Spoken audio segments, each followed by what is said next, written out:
The New York Giants and Baltimore Ravens have exchanged victories over the last 5 meetings, with the home team coming out on top. With the Giants set to host Baltimore this year, how do they stack up against a strong Ravens team? We're going to talk about all that and more coming your way next on the Locked On Giants podcast.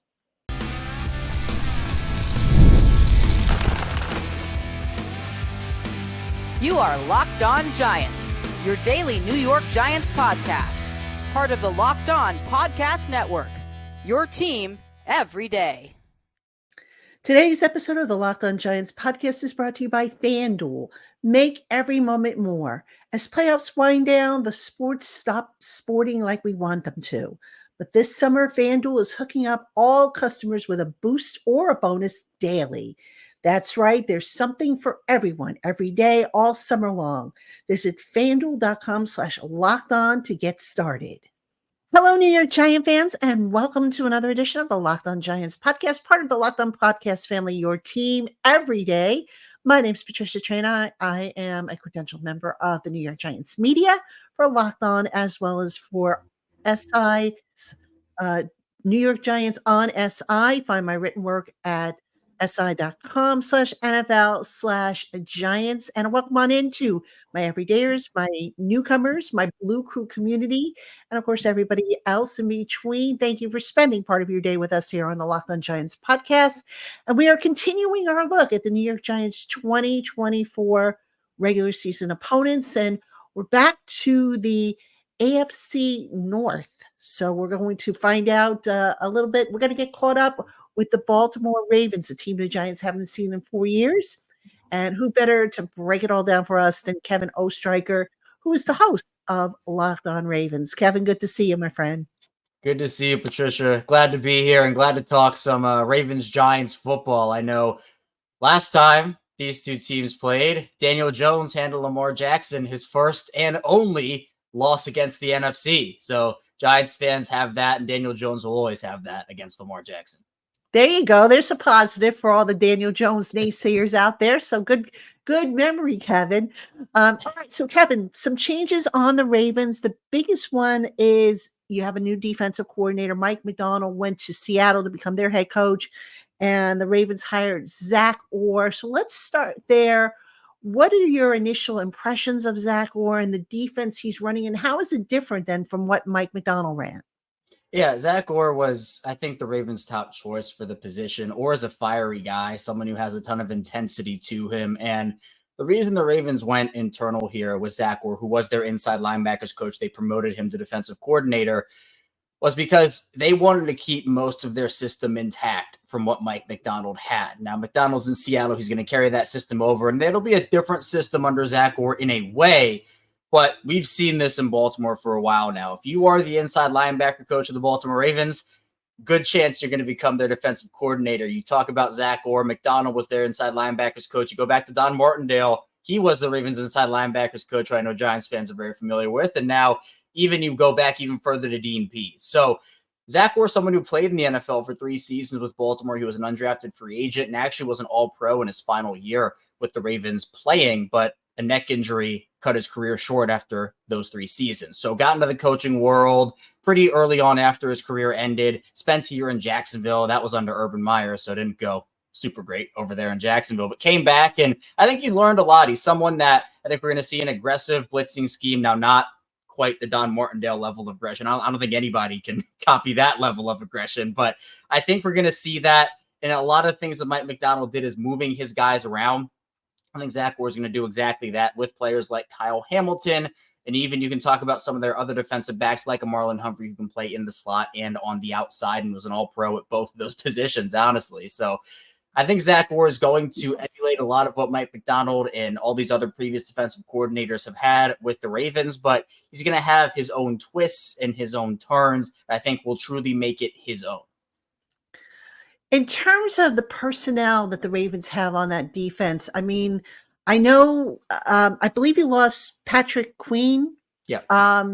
You probably had, I'm trying to remember who the other loss was, but, how big, you look at the losses versus the guys you gain in free agency, the draft on that defense. Is the defense better, do you think? Are you concerned about some areas? Where do you stand on that?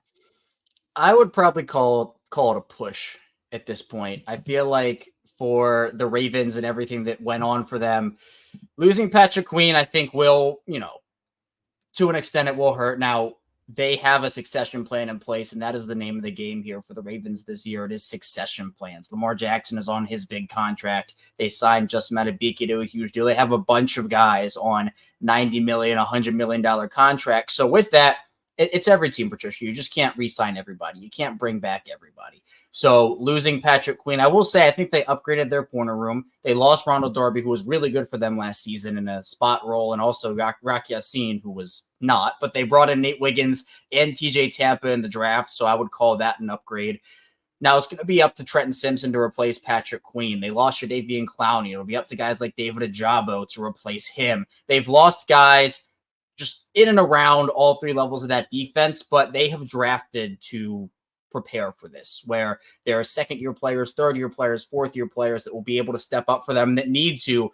The name of the game with these big quarterback contracts is, can you hit on your draft picks on all 3 days? Can you hit on smaller veteran signings? Baltimore did a great job of that last year. Hopefully you'll be able to reap those same benefits this season, because it's more money that they have, and they're going to have to figure out how everybody can fit into their specific role in that defense. So is there any spot on this defense that has you, maybe a little squeamish right now? You curious to see how it plays out?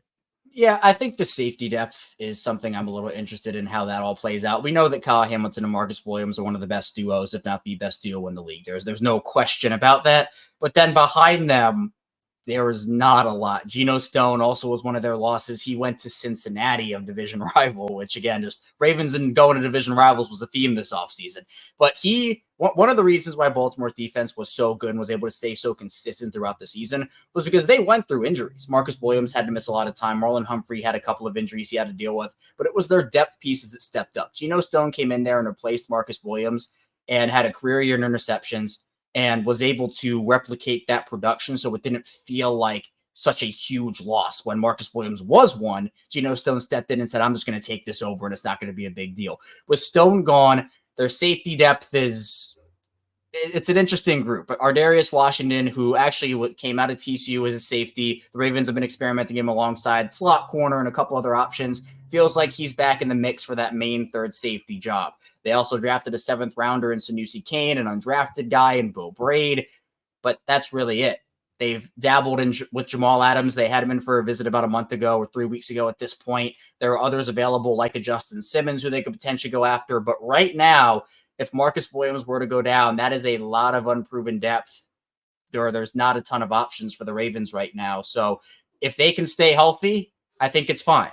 But we also know Baltimore likes to use 3 safety looks, and Geno Stone was a big part of that. So where's that production to come from? As I think the interesting storyline for me.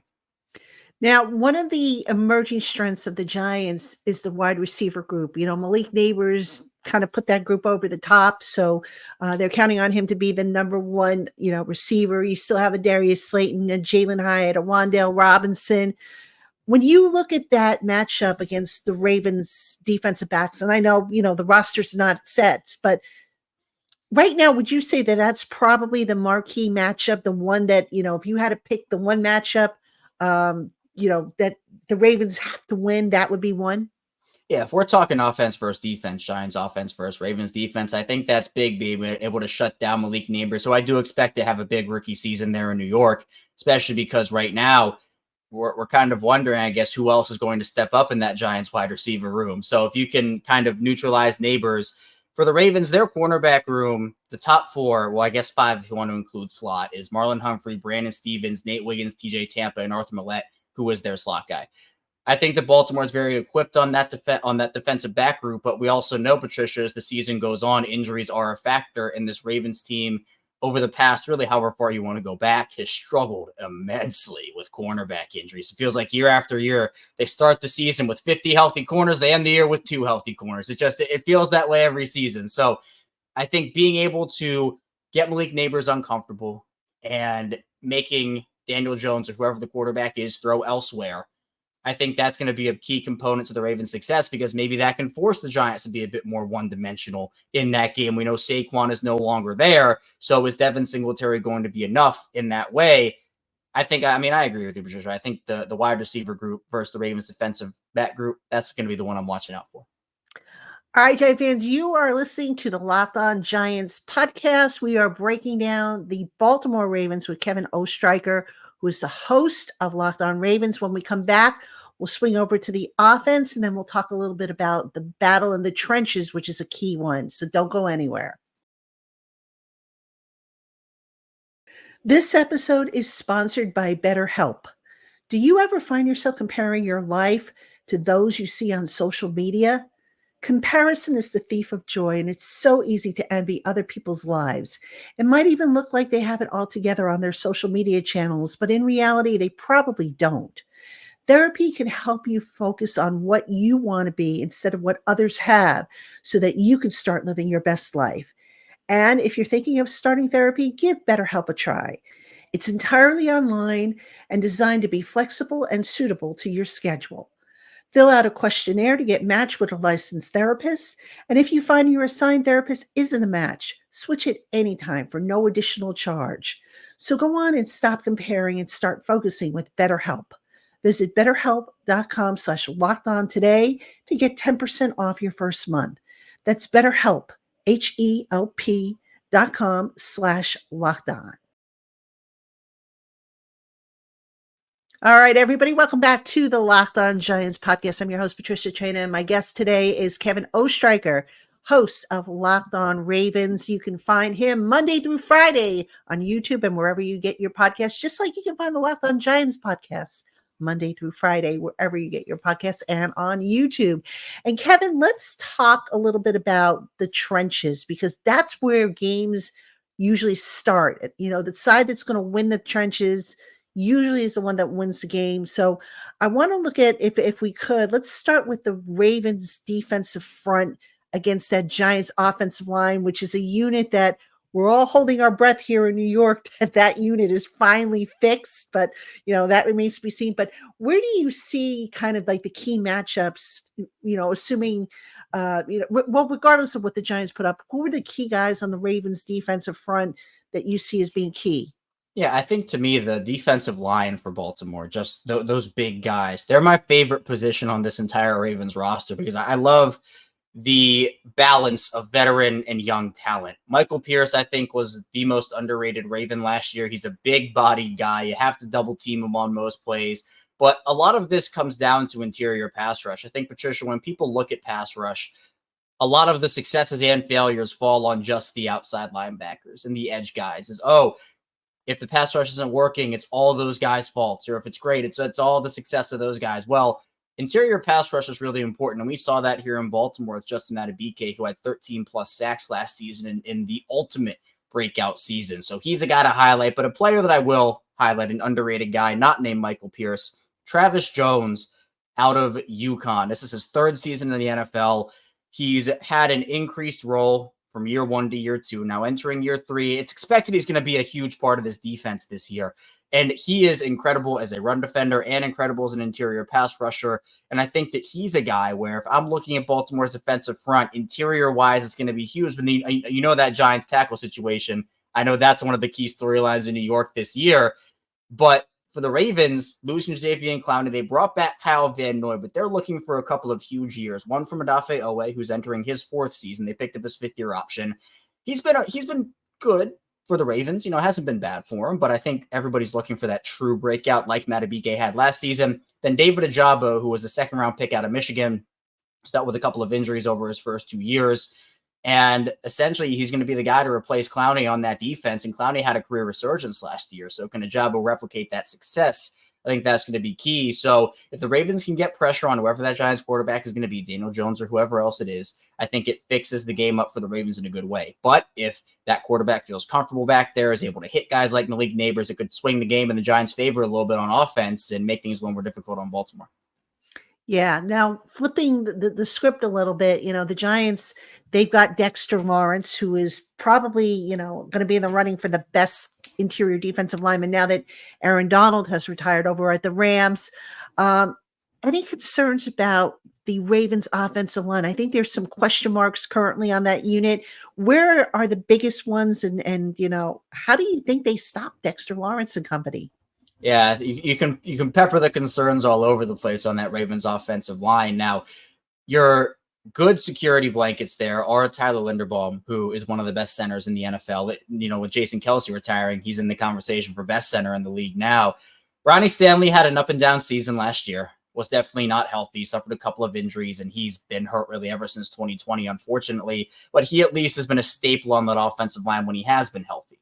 Now, the Ravens, other than that, all new starters. They lost 3 starters on the offensive line this offseason. Kevin Zeitler in Detroit. Morgan Moses got traded to the Jets, and John Simpson joined him over in New York with the Jets. So these are these succession plans that I was talking about a little bit earlier, where they drafted Roger Rosengarten out of Washington in the 2nd round. He is expected to win that right tackle job. And then it's going to be some combination at those 2 guard spots of Andrew Voorhees, Ben Cleveland. They have a couple of other guys, Josh Jones, who they signed as a veteran, maybe just reclamation project. So this is going to be as big of a concern later in the season, which is when I know, Patricia, the Ravens and Giants play. But it's just about gelling that unit. It can really help a unit, an offensive line group, if they're able to have consistency and continuity with that, meaning just guys not losing their jobs as starters, injuries not ravaging that unit. And the Ravens haven't really had that over the past couple of seasons for the most part, with guys missing a month here and a month and a half there and 2 weeks here. So it's going to be, can these young guys step up? Because Kevin Zeitler is as steady as ever as a veteran. I know from his Giants days, Patricia, you know how good he is and how steady he is as a veteran, both as a leader on and off the field. And then Morgan Moses also was pretty solid for the Ravens as well. And John Simpson had a great year, at least from, what people expected from him at the beginning. So it's going to be big. And to stop Dexter Lawrence, I'd expect some double teams. Linderbaum, again, I have confidence in him. But if they line him up over the guards, what are they going to do? Can they win one-on-ones? I think, I'd probably favor Lawrence in those battles personally, but we'll have to see how it plays out over the year before we get to December.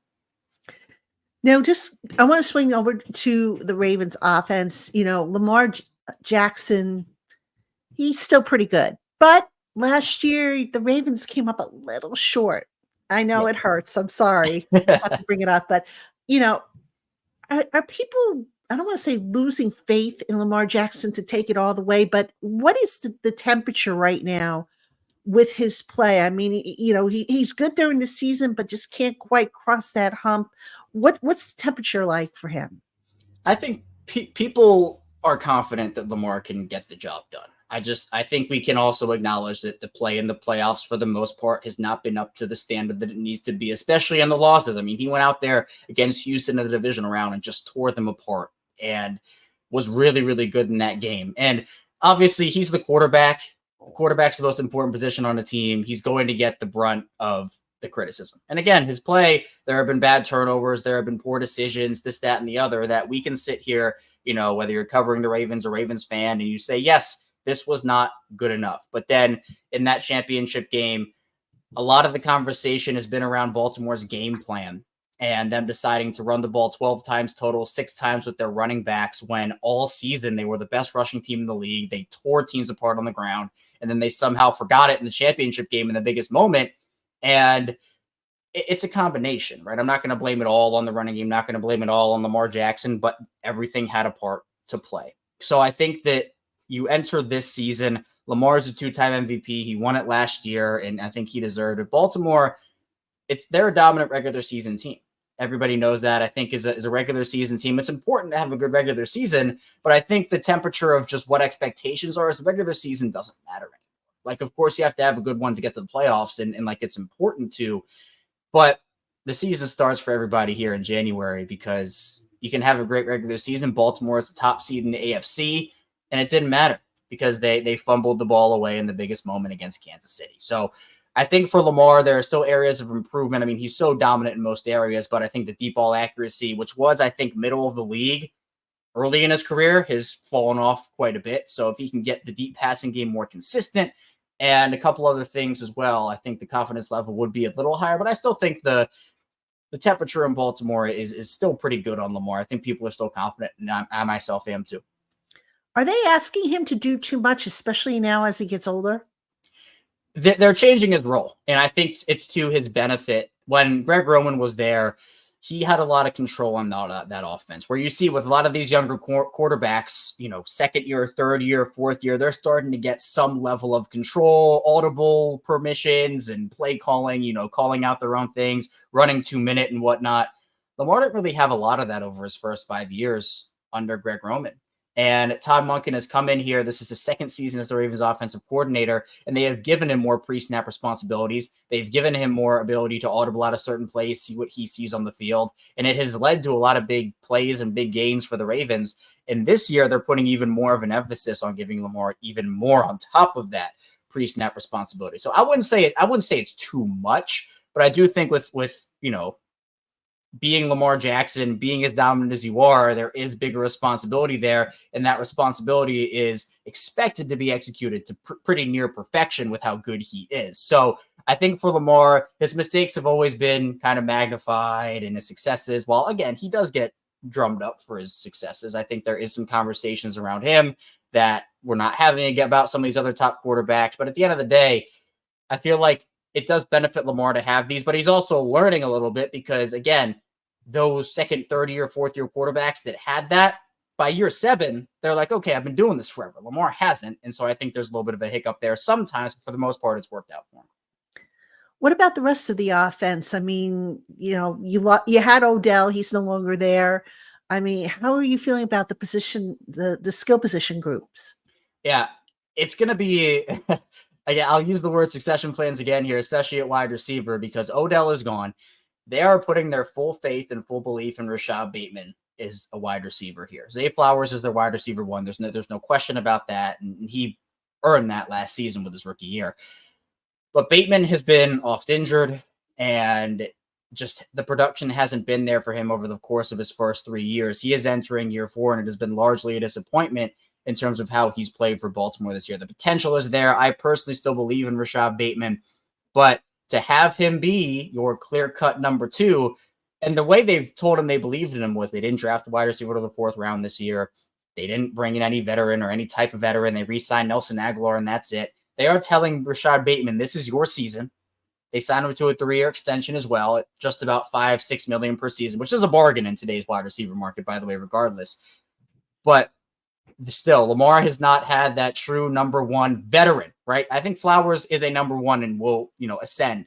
But, the Ravens didn't trade for Stephon Diggs, didn't trade for DeAndre Hopkins, didn't trade for A.J. Brown. Lamar's never had that. Now, Mark Andrews and Isaiah Likely in that tight end room, obviously that is kind of like the stud and the stars that have been going on. So to me, I think it's going to be interesting too, because they bring in Derrick Henry. I think that adds a whole other element to what Baltimore does on offense. Not that Gus Edwards and J.K. Dobbins weren't good for them, but Derrick Henry is Derrick Henry. And I think it just, there is a gravity when Derrick Henry takes the field, and there is a gravity when Lamar Jackson takes the field. Having those two together, it's almost like okay, which guy do we take on some of these options? So I think that will benefit the Ravens, but the Ravens were 30th in passing attempts last season. They were 1st in rushing attempts. I think there has to be some level of balance, or at least more balance for them this year, while still being able to go back and stay a run-first team.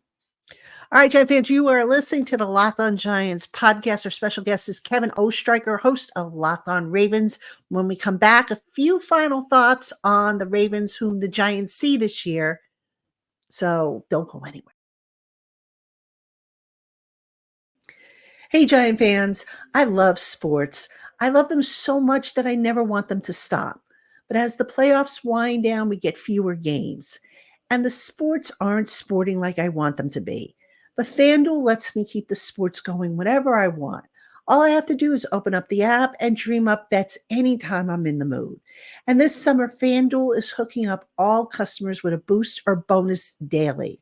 That's right, there's something for everyone, every day, all summer long. So go on and head over to FanDuel.com/lockedon today and start making the most out of your summer. FanDuel, official sports betting partner of Major League Baseball. All right, Giant fans, welcome back to the Locked On Giants podcast. I'm your host, Patricia Traina. Special guest is Kevin Oestreicher, and we are reviewing the Baltimore Ravens as we continue our look at the New York Giants 2024 regular season opponents. And Kevin, Give me your top training camp battles where you have the biggest question marks. I know you mentioned a couple earlier in the program, but what are some other areas that you feel need to be resolved on this Ravens team? Yeah, I think definitely the guard spots is the big one I talked about earlier. I think for the most part, people understand that Roger Rosengard, their rookie, is probably going to start at right tackle. But I think there are so many different ways the guard positions could go. And to me, the offensive line, it all starts up front for an offense, whether you're talking about run blocking, pass protection. It's huge, especially with how dominant some of these pass rushes are becoming. And we talked about guys like Dexter Lawrence on the Giants, Patricia, and how dominant he can be as well. So I'm definitely looking there. But there are a couple of other positions too. I mean, you can talk about some of the Ravens and their cornerback. It's Marlon Humphrey, Brandon Stevens. Those are your 1-2. But how big of a role is Nate Wiggins going to have? He was their first round pick. You would assume he would play a lot considering the pedigree that he was taken in. And the Ravens like to use 3 cornerback rotations, but how are they going to use some of these other guys? Inside linebacker, again, replacing Patrick Queen. It's going to be some level of Trenton Simpson, who was their 3rd round pick last year. But we've seen with the Ravens, Patricia, what they like to do is sometimes with these younger players, they like to ease that in with a veteran player at the beginning of the season. So an example of this is another Giant, Tyree Phillips, former Giant, who to me, he's a guy that was all going to win. I think it was the right guard position at the time. And all the hype was about Tyree Phillips. This is what it's going to be. And then week 1, I think 3 days before the season started, they handed it to DJ Fluker. And you're like, okay, well, where did this come from? It's because the Ravens like the veterans. They like to have that veteran continuity while also trusting the young guys. So for Trenton Simpson, I could see a guy like Malik Harrison working in tandem with him. And that could be how that works out. But if Trenton Simpson blows all the doors off during training camp, I think they have to hand him that job. So if he does well enough, I feel like inside linebacker next to Roquan Smith, Roquan is their guy. He's their alpha dog. He's their guy. But that Patrick Queen role, I think, is so important for that Ravens defense this season, but it's not a necessity anymore. You can use a dime linebacker look if you need to. 3 safeties on the field. There's so many other ways you can use that spot because the 2 inside linebacker look throughout the league, it is still there, but I think it is dying out a little bit where teams do favor dime linebackers in the form of safeties or multiple defensive back packages instead. So with Patrick Queen, it was okay. This guy's so good, you can't take him off the field. Trenton Simpson gets there. That's great. Don't take him off the field, but we just don't know where he is right now. All reports from OTAs and minicamp say he's right on track, doing really well. But of course, I think you get a different level of takeaway once the pads come on. Who's the 1 or 2 players, if you want to give me a couple, that isn't getting enough buzz, but really should be? Guys who can maybe sneak up on you and play a really big role on this team. Yeah, I think one, and this is a guy I always talk about. I want to give him some love because I think his role is kind of in flux from year to year. It's Patrick Ricard, their fullback, who Todd Monken came in, and there was really, okay, Todd Monken is a guy who has been in air raid offenses. He's been in run heavy offenses. He adapts to his personnel. But what is Patrick Ricard's role going to be this season? A guy who has been so dominant as a fullback, another position that is dying out in today's NFL. Well, Ricard is someone who can do a lot. He's not just a traditional fullback. You can line him up in line. You can put him even. I mean, look, Greg Roman experimented with him in the slot. I'm personally not doing Todd. We did not see that under Todd Monken, so we don't have to see that anymore. But he's a versatile player, and I think that gives the Ravens a lot of options, especially when they like to run these heavy personnel sets. If you want to put 2 tight ends in line and Ricard in the backfield, it's a lot for defenses to handle, especially with Lamar Jackson's speed. So he's always an underrated guy. His role does change from year to year, as I mentioned, but that's a player. And then on the defensive side of the ball, there are a couple of guys that I could go with here, but I'll probably say a player like David Ojabo is one that I think with his injuries, he seems to be a forgotten man throughout the rest of the league, where he was projected to be a mid-first round pick before he tore his Achilles at his Michigan Pro Day. And I think a lot of people were talking him about the Ravens picking him at 14. Now, ultimately, they got both Kyle Hamilton and Ojabo, so it worked out really well for him. But Ojabo is a player that has the speed to power. He is able to work as a run defender as well, setting the edge. And I just think the buzz isn't there for him because he is still rehabbing that partially torn ACL, hasn't really gotten a chance to get on the field. And when he has been on the field, the stats are there. I mean, his first ever tackle in the NFL was a strip sack on Joe Burrow. So he has a knack for the football, forcing turnovers. His last year in Michigan, I think he had 9 or 10 forced fumbles, if I'm not mistaken. I mean, he was all around the football. So Ajabo's a guy, I think if the Ravens want to reach their full potential on defense this year, he has to have a big year. He is Kevin Oestreicher, host of Locked On Ravens. Be sure you check him out, his work, if you want to follow along and see how one of the New York Giants opponents take shape over the summer and into the season. Follow all our hosts. Check them all out. We've got a program, whether you're into baseball, hockey, basketball, college, you name it, we probably cover it here on the Locked On Network. Kevin, appreciate you coming on. Looking forward to doing our crossover later on in the year. It's always a blast.